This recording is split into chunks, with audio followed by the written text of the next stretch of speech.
मंच पर विराजमान पूज्य स्वामी रामदेव जी, जिन्होंने भारतीय संस्कृति को युगानुकूल परिवेश में स्थापित करने में एक युगांतकारी भूमिका निभाई है। समकालीन भारतीय राजनीति के सर्वाधिक सम्मानित नेताओं में से एक भारत के रक्षा मंत्री आदरणीय राजनाथ सिंह जी आज तो वो रक्षा का दायित्व निभा रहे हैं।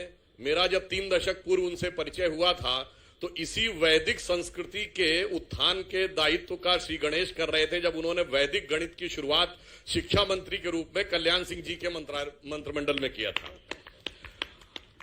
पूज्य आचार्य बालकृष्ण जी, उत्तराखंड के यशस्वी और युवा मुख्यमंत्री आदरणीय श्री पुष्कर सिंह धामी जी, मध्य प्रदेश के नवनियुक्त मुख्यमंत्री श्री मोहन यादव जी, जिनको मुख्यमंत्री बनाकर प्रधानमंत्री मोदी जी ने ऐसी मोहनी विद्या चली है कि मुख्यमंत्री तो मध्य प्रदेश में बने, झटके उत्तर प्रदेश तक महसूस हो रहे हैं और बिहार में भी। वो जैसे आला में कहते हैं ना, एक का मारे दुई मर जावे, तीसर खौफ खाए मर जाए, तो वो परिस्थिति है।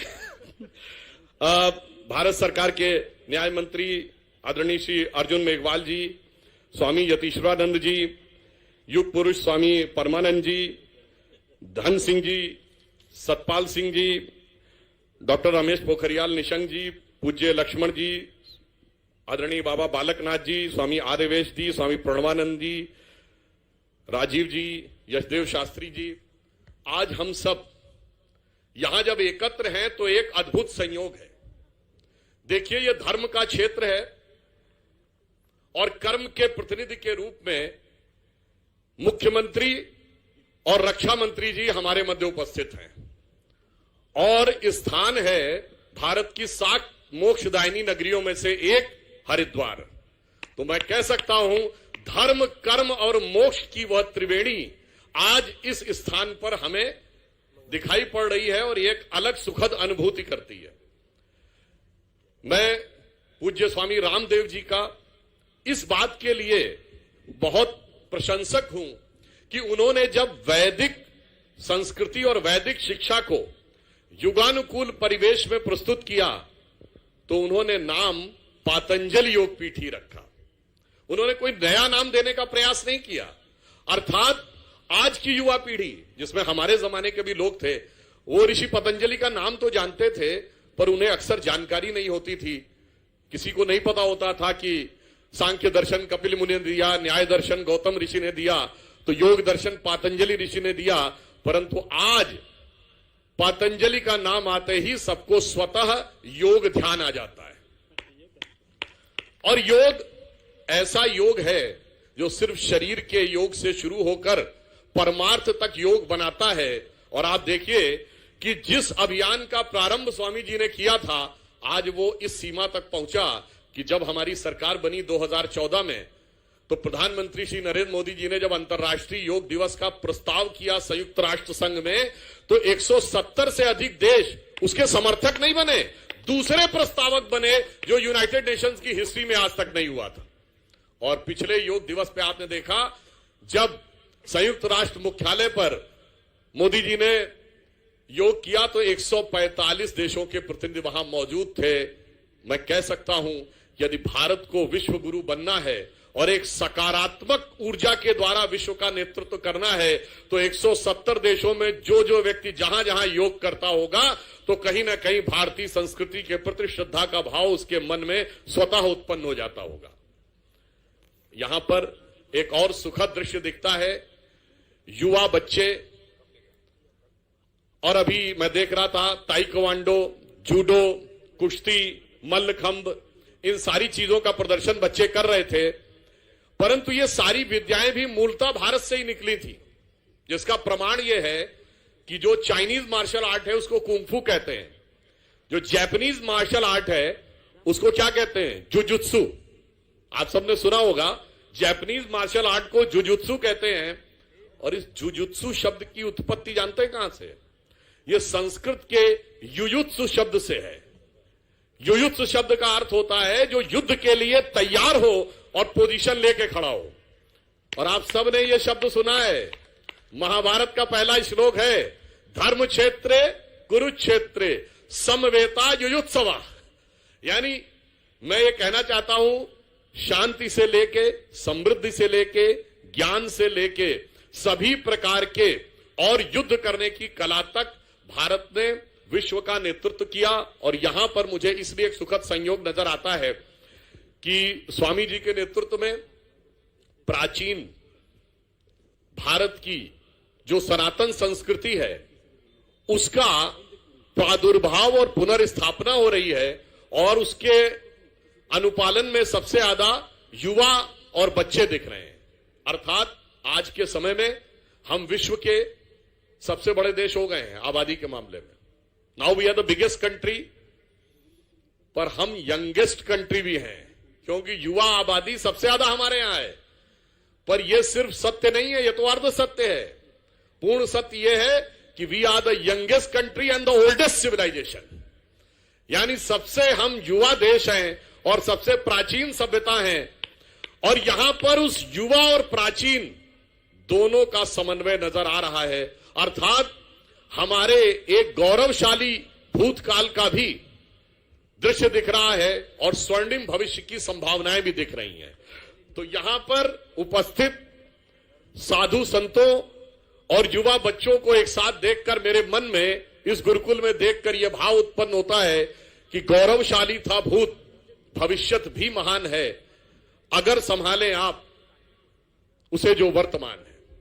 और मैंने सुना था कि यहां पर एक कोई पीपल का वृक्ष है जिसके नीचे बैठकर, प्रभात जी बता रहे थे कि जिसके नीचे बैठकर 6 महीने शास्त्रार्थ हुआ था।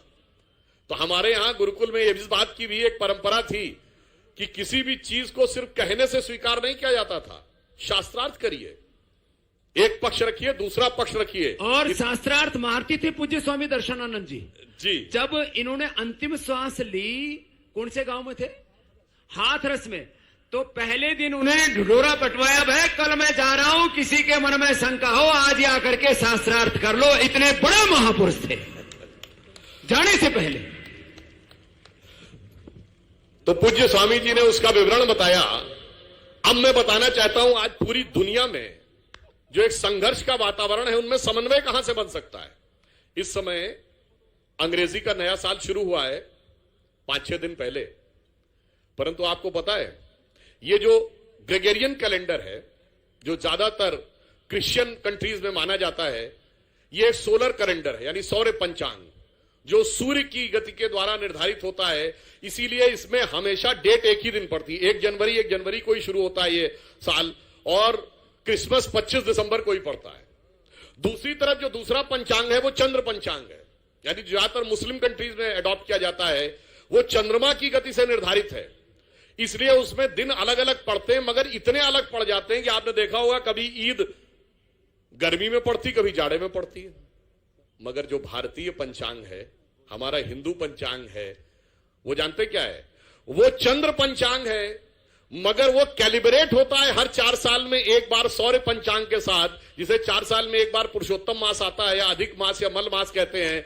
इसलिए आप देखते हैं होली दिवाली अलग अलग तिथि को पड़ती है, मगर रेंज वही रहती है कि मार्च के महीने में ही पड़ती है। अर्थात हमारा पंचांग बताता है कि दुनिया में समन्वय हम ही करके दिखा सकते हैं। ना हम ये मानते हैं कि यही सत्य है, और ना हम ये मानते हैं वो सत्य है। हम दोनों के बीच में सामंजस्य करके दिखा सकते हैं। इसलिए मैं सिर्फ ये कहना चाहता हूं कि इस समय भारत एक नए स्वरूप में आगे बढ़ रहा है। प्रधानमंत्री श्री नरेंद्र मोदी जी ने कहा कि एक अमृत काल है, और अभी अमृत काल का पहला ही साल गुजरा है, यानी अमृत काल का उषा काल गुजरा है।